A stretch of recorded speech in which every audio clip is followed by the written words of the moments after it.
ਤੁਹਾਡੇ ਬੰਦੇ ਇਲਾਕੇ ਦੇ ਆਏ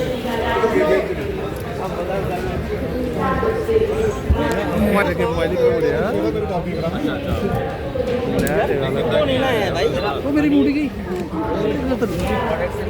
थोड़ा पीछे करना कैमरा पीछे करना कैमरा सीधे चल उठे लगा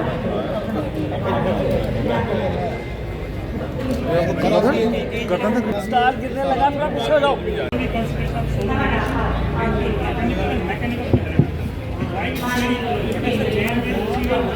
nice DNA in all of it.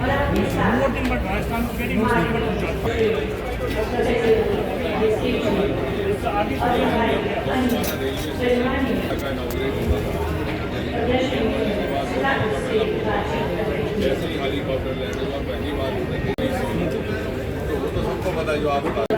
पवन पीछे हो पवन थले पवन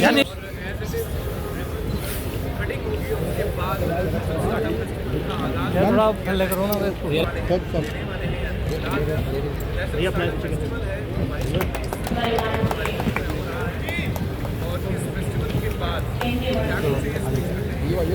हमें वो करने नहीं देती। भारत सरकार की अनूठी पहल स्टार्टअप प्रोग्राम हमें नौकरियां दी क्यों ना हम अपनी क्रिएटिविटी अपनी शर्मा जी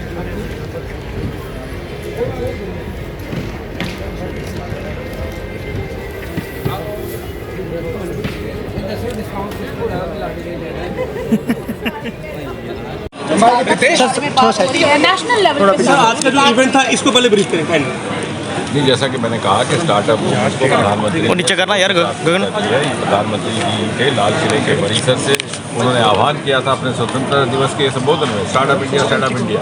लेकिन उस समय इस देश में बहुत कम लोगों को इसकी समझ थी, लेकिन देखते ही देखते 10 वर्षों में इस प्रकार ये जन आंदोलन का रूप धारण कर चुका है कि 350-400 से स्टार्टअप करके आज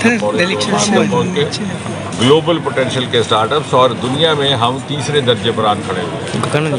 इन्हीं कारणों से ये क्षेत्र थोड़ा सा उसमें शुरुआत होने में थोड़ी देर लगी, थोड़ा विलम्ब हुआ, लेकिन मुझे खुशी है साथ ही साथ और संतोष इस बात का कि जम्मू कश्मीर ने लेवेंडर के माध्यम से हिंदुस्तान की स्टार्टअप मूवमेंट में एक अपना मकाम हासिल किया है और एक एग्री स्टार्टअप्स का नया विकल्प सारे हिंदुस्तान को दिया है, जिसकी सराहना पूरे देश में की गई है। आज लगभग 3000 बच्चे इस एग्री स्टार्टअप लेवेंडर के माध्यम से अपनी जीविका कमा रहे हैं, लाखों में खेल रहे हैं। बहुत से बच्चे कारपोरेट की नौकरियां छोड़कर आ गए और इसको बैंगनी क्रांति पर्पल रेवोल्यूशन का नाम मिला। मोदी जी ने मन की बात में इसका विस्तार में उल्लेख किया और सन 2024 में गणतंत्र दिवस के अवसर पर कर्तव्य पाथ पर इसकी झांकी निकाली। यानी हमें ये भी समझना होगा कि स्टार्टअप केवल IT नहीं है। हिंदुस्तान की दृष्टि से स्टार्टअप जो हमारे अपने अनएक्सप्लोर्ड सेक्टर्स हैं, जो न तराशेंगे न तलाशेंगे, उनमें से एक है हमारा हिमालय का सरमाया, क्योंकि हमारे 3-4 राज्य ऐसे जो हिमालय की गोद और ये वहीं से उत्पन्न हुआ aromatic aroma mission.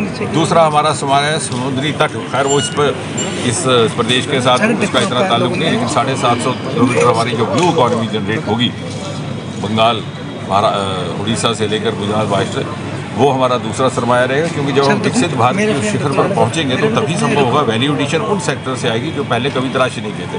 Modi ji के आने के बाद उन सेक्टर्स को एक्सप्लॉइट करने का काम शुरू हुआ है। उसमें एक एरोमा का सेक्टर, दूसरा हमारा ब्लू इकॉनमी सी सेक्टर, तीसरा हमारा स्पेस। और स्पेस आपके माध्यम से ये कहना आवश्यक है कि ये स्पेस केवल जम्मू ना ये समझे या जम्मू के युवा ना समझें कि वो कोई बड़ी रिमोट हमारे लिए दूर की बात है। हिंदुस्तान का पहला उत्तर भारत का इसरो टीचिंग सेंटर अगर कहीं स्थापित किया गया तो सेंट्रल यूनिवर्सिटी जम्मू में स्थापित किया।